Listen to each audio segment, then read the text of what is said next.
For over 3,000 years, one story has defined the very essence of deception: a massive wooden horse, a silent army hidden within its hollow belly, and the sudden violent fall of an impregnable city. It is a tale of gods and heroes, of blood and betrayal. But as we stand among the dusty ruins of Hisarlik in modern-day Turkey, a haunting question remains. Was the Trojan horse a real weapon of war, or is it history's most successful piece of fiction? The legend, as we know it, is a masterpiece of strategic cunning. For 10 brutal years, the Greek army laid siege to the city of Troy. The fighting was relentless, a grueling stalemate that left both sides exhausted and drained. Then, one morning, the Trojans awoke to an unbelievable sight. The Greek ships were gone. Their vast camp on the shore was empty. All that remained was a colossal wooden horse, standing silent on the sand, a supposed offering to the goddess Athena, a gift to ensure their safe journey home. We owe our most vivid, bone-chilling details of that day not to a historian, but to the Roman poet Virgil in his epic poem, the Aeneid. He paints a scene of high-stakes debate. The Trojans gather around the strange gift, arguing, should they burn it, drag it into the city? The priest Laocoon, sensing a trap, famously warns, I fear the Greeks, even those bearing gifts. But his desperate cry is ignored. In their joy and relief, the Trojans celebrate their hard-won peace. They tear down a section of their own unbreakable walls to drag the massive horse inside. That night, as the city slept, drunk on victory and wine, the belly of the beast opened. The hidden warriors emerged like phantoms in the dark. They slaughtered the sentries, threw open the city gates, and signaled to the departed Greek army, which had only been hiding behind a nearby island. The ensuing slaughter was merciless. By dawn, the legendary unconquerable Troy was nothing but smoldering ash and a tragic memory. It's a fantastic story, isn't it?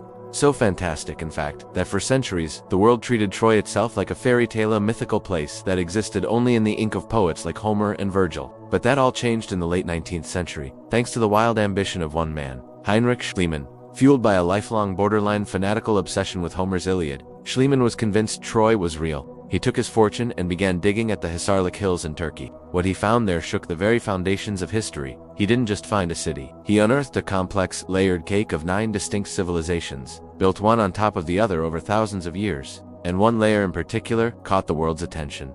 Troy VII, dated roughly between 1275 and 1180 BC. This layer revealed a city that didn't just fade away or get abandoned. It was destroyed. Violently. Archaeologists found thick layers of charred debris, evidence of a massive fire. They found bronze arrowheads scattered in the streets and embedded in the walls. They found human skeletons buried in haste, not in proper graves, suggesting a sudden, catastrophic event. The timing of this destruction aligns almost perfectly with the traditional dates given for the Trojan War. Schliemann had found it. Troy was real. The war was real. But what about the horse? Despite decades of meticulous digging by countless archaeologists and Schliemann, one crucial piece of evidence is missing. Not a single splinter, not a single plank, not a single trace of a giant wooden horse has ever been found. Of course, wood rots and disappears over millennia. But the complete lack of any physical evidence has led modern scholars to look beyond the literal interpretation. They began to ask a different question. What if the horse was never a horse at all? What if it was a metaphor? One of the most compelling theories, supported by researchers like Dr. Armand Dianger from Oxford University, suggests the horse was actually a sophisticated siege engine. In Bronze Age warfare, armies used massive, timber-framed battering rams to smash through city gates and walls. To protect the soldiers inside from flaming arrows and boiling oil, these machines were often covered in wet, protective horse hides. From a distance, or to a traumatized survivor recounting the tale years later, a massive hide-covered war machine, slowly moving towards the city walls, could easily have been described as something resembling a horse. Over generations of oral storytelling, this practical piece of military hardware could have morphed into the legendary wooden gift we know today. Then there's another fascinating theory that bridges the gap between myth and nature. The god of the sea, Poseidon, was not only the patron of horses, but was also known by another terrifying title, the Earthshaker. He was the god of earthquakes. Modern archaeological surveys of the site show that Troy's massive walls, while formidable, were frequently damaged and weakened by seismic activity common to the region. It is entirely possible that a powerful earthquake shattered a section of Troy's defenses at just the right moment, creating the breach the Greeks needed to finally storm the city after a decade of failure. In the oral traditions that followed, the destruction caused by the Earthshaker god could have been poetically personified by his most sacred animal, the horse, breaching the city's walls. The earthquake became the horse. Just when the debate seemed settled on metaphor, the story took another dramatic turn.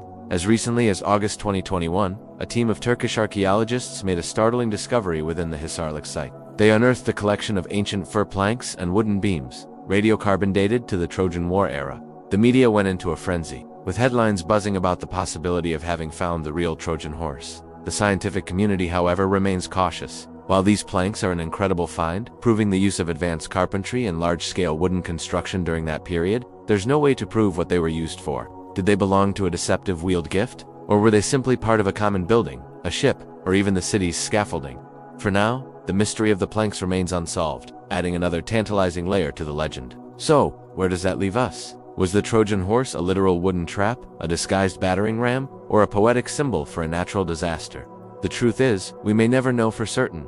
The physical evidence is likely lost to time forever, but in a way, its historical reality is less important than its enduring legacy. The story of the Trojan horse transformed from a specific military tactic into a universal lesson, timeless warning about deception, the dangers of pride, and the importance of vigilance. Heinrich Schliemann proved that Troy was a real place, where real people fought, loved, and died. He grounded the myth in history. The Trojan horse may never be physically recovered from the Turkish soil, but it has achieved a victory far greater than the fall of a single city. It has survived for 3 millennia, not in wood or stone, but in our collective imagination. It remains a powerful reminder that sometimes the most dangerous weapon isn't the one that breaks down your walls from the outside, but the one you choose to welcome through your own gates. Thank you so much for watching. If you're fascinated by the line between myth and history, be sure to subscribe and hit that notification bell, because we have a lot more mysteries to uncover together. Until next time.